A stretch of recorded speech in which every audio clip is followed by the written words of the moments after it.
I'm Annie. And I'm Leah.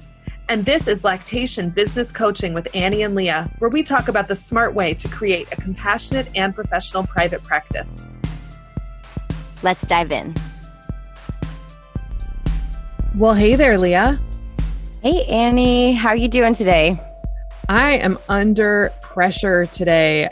I am wrapping up all of the prep for clinical complexities in private practice, which by the time listeners are hearing this episode, the doors are open. There's still time to join before all of our lives start. But I have been hustling around the clock to get all these recordings prepared, the course area ready. It's like dusting all the corners and also managing my private practice, and I have a family. So It's been a lot this week, but I am taking some intentional time off next week, 2 full days where I am not permitting myself to do any work at all. And I cannot wait.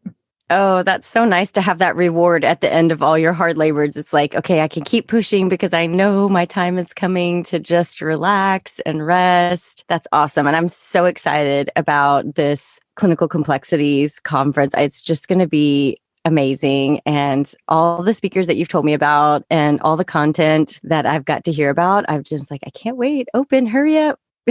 I know. And we've got you in there too. You are doing like literal clinical complexities. Leah's got these case studies that are from her own private practice that are the things where you're like, nobody ever sees that except Leah. And I don't know how. Got videos. Yeah, it's really exciting. I love case studies. I feel like I can't get enough of them. So I'm super excited for everyone else to see yours. And yeah, it has been really fun working on this conference. And for the first time, we are including Deeper Dive as part of the conference. So anyone who's registered in clinical complexities in private practice, the full course is going to get automatically registered for 2 deeper dives with me and Leah. We've got our deeper dive into nurturing your business, and that's on November 23rd at 4 p.m. Eastern, and deeper dive into clinical complexities in December.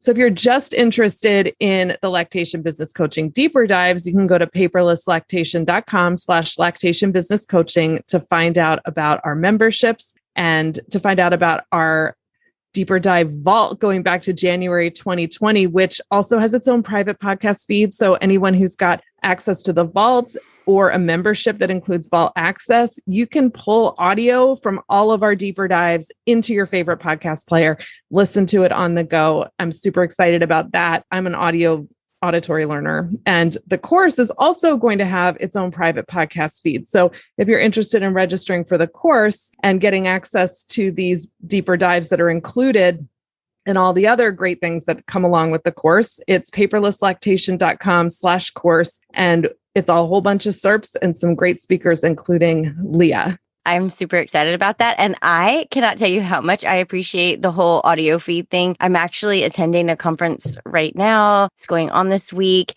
And I was like, man, I'm about to leave for my walk. So I'm going to have to stop this conference that I'm trying to listen to. And then I was like, man, if they had only just had a feed that I could like keep do my exercise and listen at the same time, like that would be genius. And look, Annie, you're genius. I appreciate it so much. So I know what I'm going to be doing for my walks starting here shortly once everything gets going. I'm super excited about it. So today we are talking about that kind of cultural pressure I think we get, or even internal pressure to really do it all. And I think the culture has started to make a shift, but for the longest time, I think we have been living in this era of like hustle culture. I know you've probably felt this too, especially when I first got into the space of like personal development and was kind of looking at stuff like that. I felt like the answer was, you only need 4 hours of sleep. You can make this happen. You can be an entrepreneur and have millions and billions of dollars if you just push hard enough. And I feel like sometimes that's really where in my entrepreneurial startup, like I thought that's what was required. Have you felt this kind of hustle culture through your journey as an entrepreneur? And has it shifted for you, Annie? Definitely, I've felt it. And as you know, I've been freelancing since I can't even remember when I started. I think the last time I had a full-time job was in 1999. And Wow. so I jumped right into freelancing. And even when I had my full-time job, I had a full-time job. This is when I first moved to New York. I had a full-time job working for a film producer. I would then leave that job and go work my second full-time job at a video store. Oh my gosh. And it was a lot. And then I left the video store, but I was still babysitting because my day job didn't make enough money to pay the rent. So I was still babysitting. And then I was writing a screenplay Oh my gosh. when I wasn't, working or babysitting. And so I'm already kind of inclined to be that way. If I'm not interested in something, I really won't put that kind of effort into it. But if there's something where I'm like super invested in, like making enough money to live in New York City or becoming a screenwriter, I'm all in. And I'm like, yeah, bring it. Like, Yeah. let's, Lean In came out a while later, but I definitely felt a lot of internal pressure on myself when I read that book, even where I was like, this is bad for families. But I was like, inside, I was like, but if this is when the time in my life when I have the most earning potential and all these ideas, I can't miss my chance. Yeah. Yeah. And I feel like it's kind of like the American dream of like, you can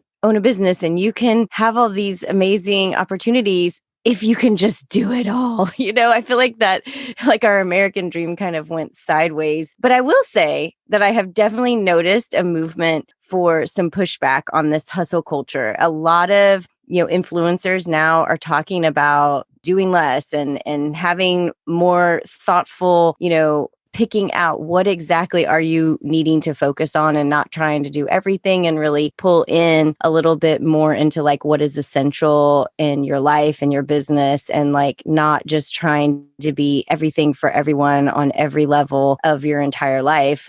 So I really read a lot of books recently and over the last several years about that. There's so many good books out there, like Essentialism comes to mind. There's a couple others that I just really were poignant on this kind of pushback on the hustle culture. But I feel like it's hard though, as an entrepreneur and owning a business, like you do still have a lot of pressure, and we don't think about, do I need a rest? Should I rest? Is it not right to rest because I could be doing more, How have you thought about that through your journey? Like, this idea of building in time to rest, or really getting more focused on what is essential for your work, for your life. How's that evolved for you, Annie?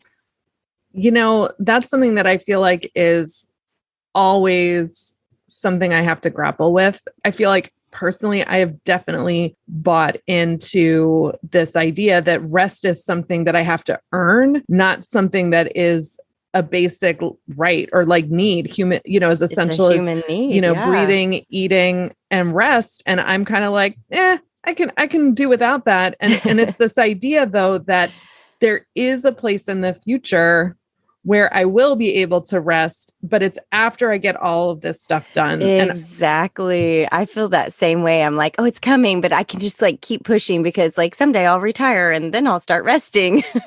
Right. It's the whole like you'll sleep when you're dead mentality. Exactly. Which is terrible because gosh, that like in the end makes you less effective, less productive than you really imagine yourself being. Because like spinning your wheels 24 hours a day actually doesn't make you a better person. It really doesn't. I mean, and we see this in the work we do with clients. Like I'll tell clients who are needing to pump, 8 times a day to bring up their milk supply. And I'll tell them, if you need to skip a pump because it'll help you, you'll actually do the next one. Because if you're sitting here feeling like if I pump right now, I'm never going to pump again.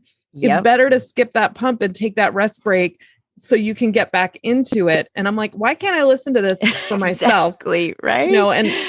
And I get like so hyper focused on my projects that like it really is hard for me to end in the middle of something. And then I feel like if I don't finish it now, then it's never going to get finished, or like I need to move on to the next thing. And I was even thinking about this last night. I was listening to a podcast that I really love called Duped, The Dark Side of Online Marketing or Online Business.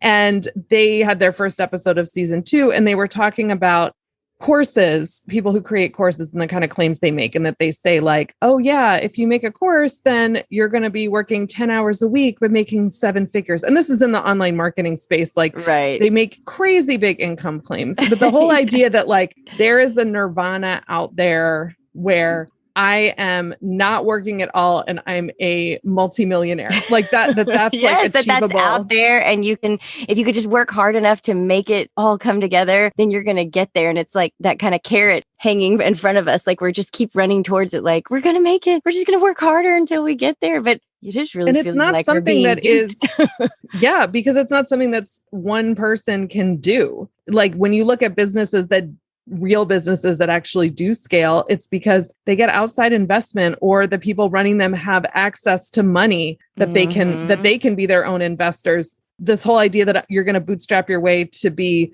a gazillionaire when you start with nothing is not right. And so what you have to always be looking at, I think, is like, what's working right now? Like, let's not think about like buying into some dream of a future that may never come true, but how can I scale what I'm doing or manage what I'm doing right now so that I am building in that intentional rest, because I only have right now. I don't have that future. I just have right now. Gosh, it's so hard. And I think there is a serious social media curse around this, because the other thing that I see, and I get sucked into this all the time, I'll get on social media. I already have plenty of projects and plenty of things to do to fill my entire day and then some. But I'll get on social media and I'll say like, ooh, okay, I love what she's doing. Okay, I'm going to see if I could and then I start brainstorming like this whole project that I'm going to like do what she's doing and like try to make it my own and like a new thing. Like, oh, I got this idea from that. And then I'm like, oh, wait, these people are making a course and those people are doing this thing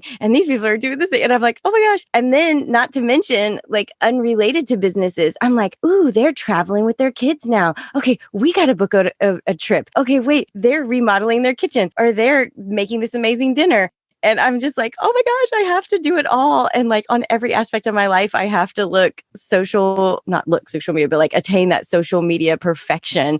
And it is consuming to where sometimes I like literally just like throw my phone down on the bed, like, get away from me, you demon, out of my hands, because it feels like it's just sucking you in. Like, you must do it, all the things. They look at what they're doing. It is such a curse. And you really have to be so mindful as you consume media, social media. I feel like when you're an entrepreneur, we're almost forced to be on some way in social media. You're just not, going to grab the market that you might want to, but you also have to be so mindful about it. But I think this is where this hustle culture and this kind of internal nagging of like, I could do a little more. I need to do a little more. I'm not doing everything. I'm not doing what, that lactation consultant, she posts 20 times a day. Maybe I should be doing that. Oh, look, that lactation consultant made a whole latch course. Okay, I've got to do that. That lactation consultant is going lives every week to explain something. I'm like, it can like consume you with thinking that that's what you need to be doing to be successful. But remember, like each of those people are doing one thing and you're seeing 100 things and you're thinking you need to do all 100 things, where really each of those one people is doing maybe one thing. And so that's where we have to really start to hone in, is like, what's our one thing? What's it, something that really works for you, and like really could get some enjoyment, but also build your business from, but doesn't suck the life out of you. I think that's what we all need to figure out, I love that, because when you look at these people and you do realize when you do one thing and you do it really well, like that's better than doing a whole bunch of things and having them half finished. And there definitely have been things that I've attempted in my life where I was like, this is not the right direction that I want to go in. This is not working for me. And being able to identify when it's time to pack up an idea, when it's time to just drop something halfway done.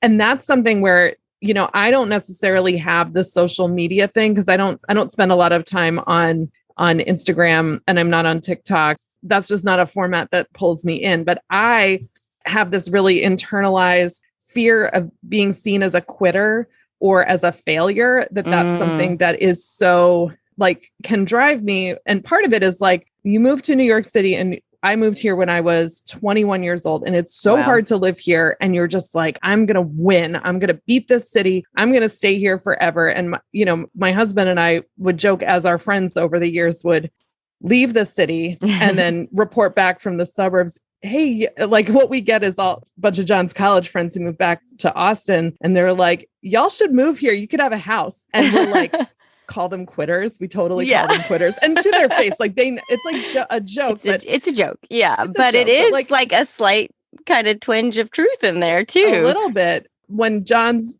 final best friend moved to Texas from New York, he actually said to John, he was like, you win.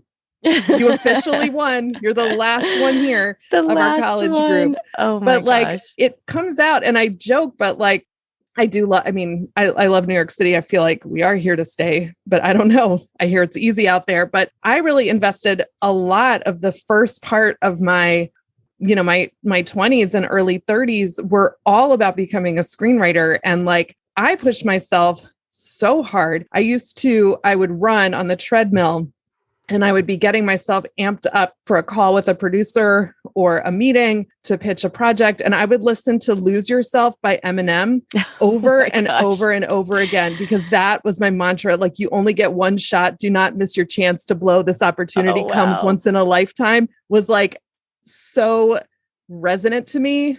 I was like, yes, but every call was the one opportunity. Everything that I was doing was like the one moment, make or break.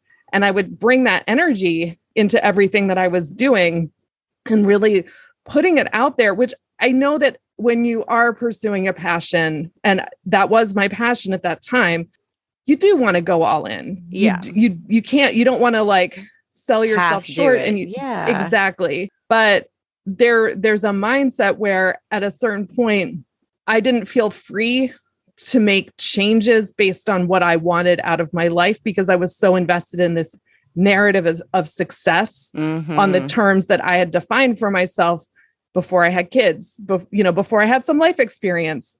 It depends on when you ask me. Did I leave screenwriting, or did I just fail at screenwriting? And it's like, I have to kind of like, for me, it's kind of being comfortable with that idea that I quit because I either was done trying, and that's okay, or I quit because I wasn't good enough, and that's also okay. It's fine in my life. Maybe not good enough, but like because I think you're amazing, but maybe like life pulls us in a different direction, and sometimes we're holding so tight to the thing that we think is our direction, and life is tugging on the other end of that rope going, no, you're supposed to be over here. You're supposed to be over here. And it is not until we can release that thing that we think we're supposed to be involved in or doing our passion and get pulled into the direction. So I'm so great that life tugged you hard enough out of it so that we could be sitting here today. But it is so crazy when we can reflect back on those things and say, oh, wow, I see what happened. But I also think,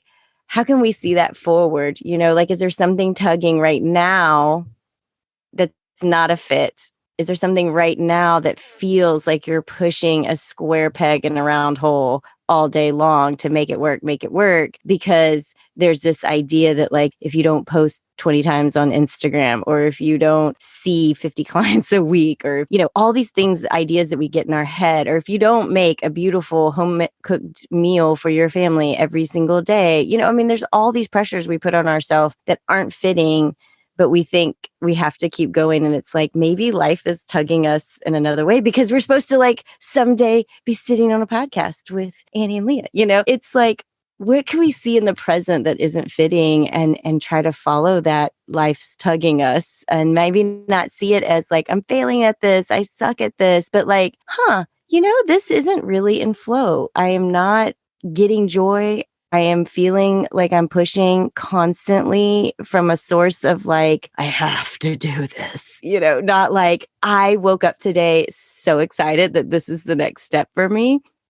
And maybe take that as a little nudge, a little tug on that rope from life saying, hey, got something over here I want you to pay attention to. Maybe we can turn our attention to those things. And maybe sometimes that means letting go of things that we've invested so much time. You said 10 plus years of your life you invested on that dream. That's really, really hard to let go. But we're so grateful for all the lessons that you learned, because I know you've shared countless lessons that work taught you that have really have been valuable to me and have made you like the really amazing person that you are today. So I think it's really cool how we can have that hindsight, but also maybe we could start looking at some forward facing, how is that impacting us now? Or is there something like that going on now? But okay, so we've talked about why we have all this hustle culture, all this pressure to do it all. What are some of the things that have resonated with you to kind of combat that, to say, you know what, I can't do it all. How am I going to step away from all this pressure to be everything to everyone and do it all perfectly? What has worked for you, Annie, or what are some of the things that you've kind of been cultivating in your life to maybe not have all that pressure? Yeah. And or not. Yeah, or not. I don't know. Let me ask my therapist how she thinks I'm doing with that. But I mean, really though, it's coming back to this whole idea of nurture, and that what I'm building in my life and where I'm putting my time and my energy needs to be focused around nurturing myself, my family, and my clients and my career. And so really looking at where I'm putting my energy and saying, is this building something, or is it really just diffusing my energy and scattering me? And do I have to do it right now? And that has really involved conversations with my family, including my kids, but also with my friends and my colleagues, just to say, and really listening when people say things to you about yourself. It's good to listen to them, people that you trust, and I remember like a lot of times people would say to me, I just don't know how you do it. I just don't know how you do everything. And every time that was said to me, I would be like, but I don't, but I'm not, I can't. And just feeling that inner like stress, and just saying, I don't want to be a person that people look at and say, I don't know how she does it, because I know what it's like inside, and it's not good. So how can I be like, okay, then I'm not going to do this and I'm not going to do that. I'm going to whittle it down to the essentials that nurture me and my business and are about building something that takes care of me and my family. Yeah, I think that's so important. And really, I think you have to give yourself some space to really, really look at all the pressure you're putting on yourself and what's like something, because there are some times that we do need to push ourselves, because it is a true passion and desire and dream. I mean, there are some days where I'm like, I got to push myself to finish work that I'm like, I really don't want to do this right now, but I've got to do it, because in the end, my outcome is something that is really important to me, or is going to have some benefit to me or my family or my clients. And so it's important. But I think sometimes in the hustle and bustle of life, we just get to doing, and we're just become doers of all the things. And in that, we lose sight of evaluating, what are we exactly doing? It's like you're just spinning your wheels, you're doing all the things, throw a bunch of balls up in the air and everything's staying up. So you're just keeping them up. But it's like looking back or not looking back, but looking inward to say like, okay, what really is what I want to be doing with my time, and then narrowing in your focus, because like you were saying, you just can't do everything. There's no way to do it all. And when you do try to do it all, you're going to be doing a whole bunch of things, but not really well. And I have definitely experienced that in my life, where I'm like, oh man, I've really got to get some pruning in here, because I'm letting myself and a whole lot of people down when I'm not giving myself more time to be really good at the things that I really want to be good at, And so it's hard lessons to learn. The other thing is that I have found important is that remembering things are going to be constantly shifting. So in this busyness, in this like, okay, this right now, I want to be doing these 20 things, but like maybe I don't need to be doing those in a year or a couple months, or, and to be continuously evaluating, especially when you're feeling that like just bogged down and you're not finding the joy in the things that you are doing. I think that's a real